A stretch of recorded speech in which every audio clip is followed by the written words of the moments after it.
મારા બધા દર્શકોને મારા બાપા સીતારામ, મારા બધા ખેડૂતોને બાપા સીતારામ. બોટાદની આજે વાત કરવાની છે ને બોટાદની અમે ઘણા દિવસોથી વાત કરીએ છીએ, પરંતુ આજે એટલા માટે વાત કરવી છે કારણ કે બોટાદના ખેડૂતોએ નક્કી કરી લીધું છે કે આ પાર કા પેલી પાર હવે લડી જ લેવાનું છે.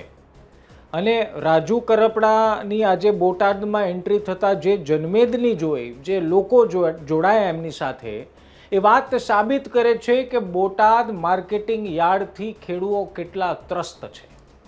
જો આ કદાચ ઊભો કરેલો બનાવી બેઠેલો મુદ્દો હોત તો આટલા લોકો હાજર રહ્યા હોત કે કેમ એની ઉપર શંકા છે, ન જ રહે. આ આખી બોટાદનો જે આ કડદો છે, આ કડદા કાંડ છે, વિવાદ છે, એને ડીકોડ કરીશું અને સાથોસાથ એવા સવાલ આપણે મૂકતા જઈશું યાર્ડના સત્તાધીશો સમક્ષ કે જવાબ આપવા માટે મજબૂર થઈ જાય. જો તમે ખેડૂત છો, જો તમારી પ્રત્યે તમારા મનમાં ખેડૂત પ્રત્યે એટલું પણ માન છે તો આ વિડીયો આખો જોજો, તમને સમજાઈ જશે કે આ કાંડ છે શું, કેવી રીતે આખી રમત ચાલી રહી છે બોટાદમાં. આપ નિષ્કર્ષ જોઈ રહ્યા છો. મારું નામ છે નિશ્ચિત રાજગુરુ.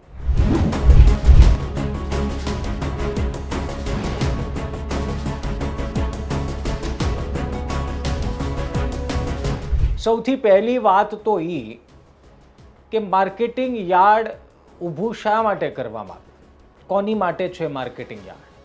શું લે ભાગુઓ માટે માર્કેટિંગ યાર્ડ છે? શું એવા વેપારીઓ માટે માર્કેટિંગ યાર્ડ છે જે ખેડૂતના ખિસ્સામાંથી પૈસા શેરવી લે છે?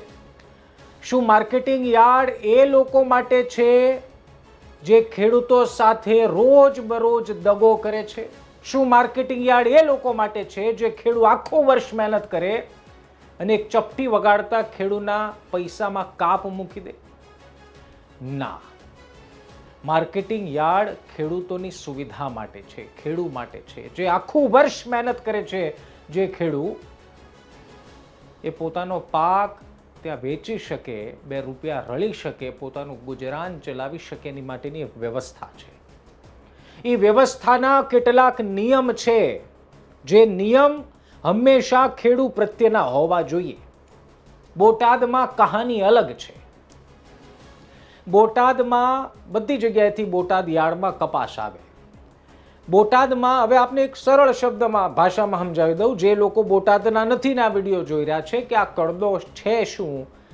જો કડદો છે ને એનો ગુજરાતીમાં અર્થ થાય વચ્ચેનો કોઈ રસ્તો કાપવો, કિંમતમાં કોઈ કાપ મૂકવી, એનો વ્યાખ્યા આ છે.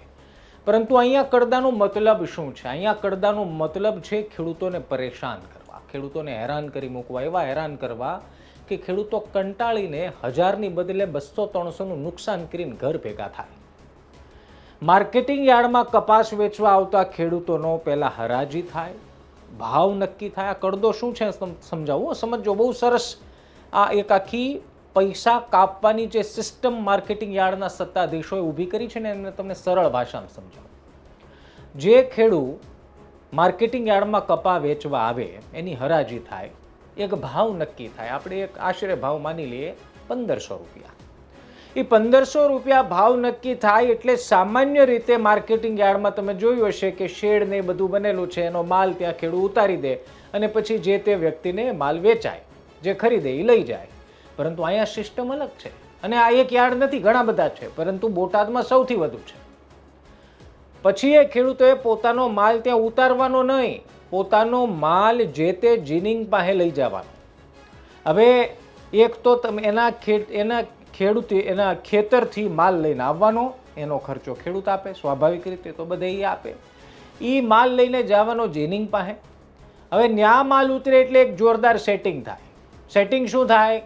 ત્યાં આખો માલ પહોંચે એટલે કહેવામાં આવે કાં તો ભેજવાળો છે, ના તો આવો છે, ના તો તેવો છે, ને આવા ડીંડક સર્જે. હવે ડીંડક થાય એટલે ખેડૂત બિચારો મૂંઝાઈ જાય.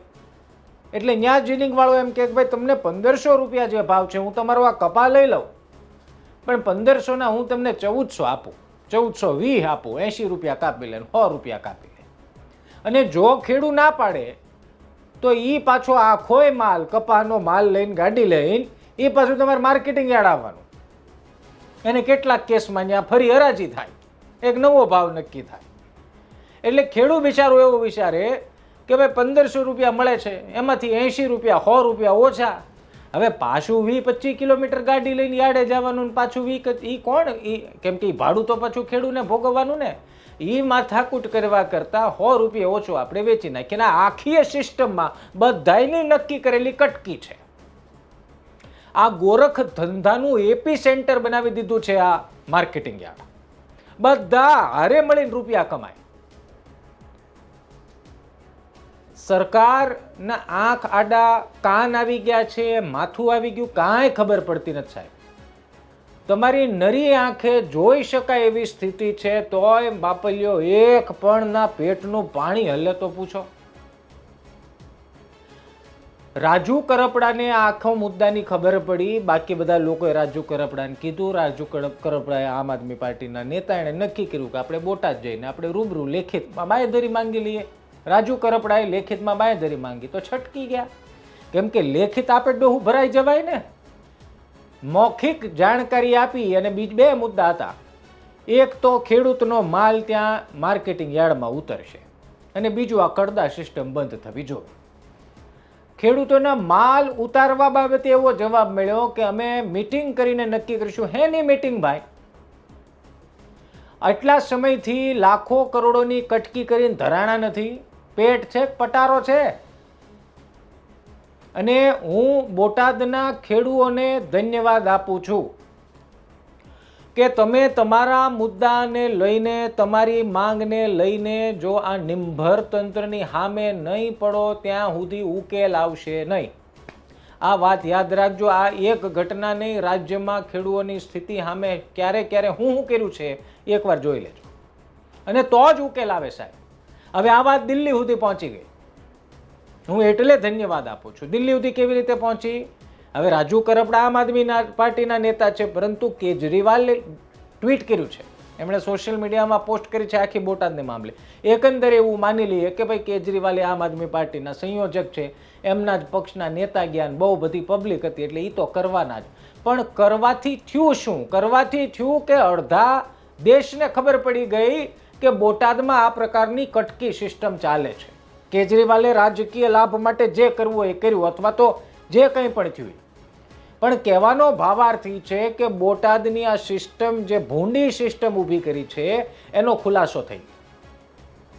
અને હું હજી કહું છું કે જ્યાં સુધી આ વાતનો ઉકેલ નહીં આવે ત્યાં સુધી અમે ખેડૂતોનો અવાજ ઉઠાવતા રહીશું ને આ જ ચેનલ પર મારા જ નિષ્કર્ષમાં હું બોલતો રહીશ.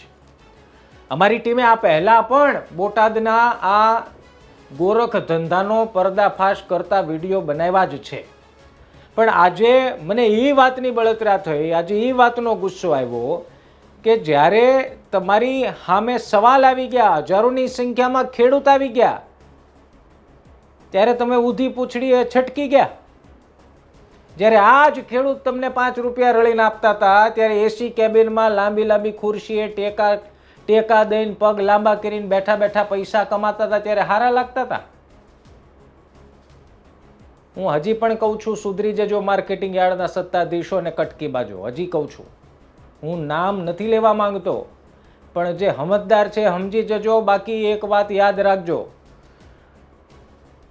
એવા વિડીયોને એવા ખુલાસા તમારી વાતના કરીશું ને કે પછી છટકબારી નહીં મળે.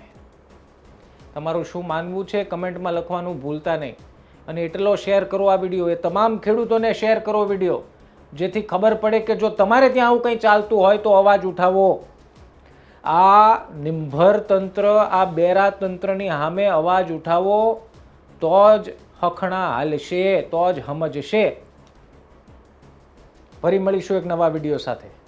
ત્યાં સુધી કમેન્ટ કરો, લાઈક કરો, શેર કરો, જે મનમાં આવે એ કરો.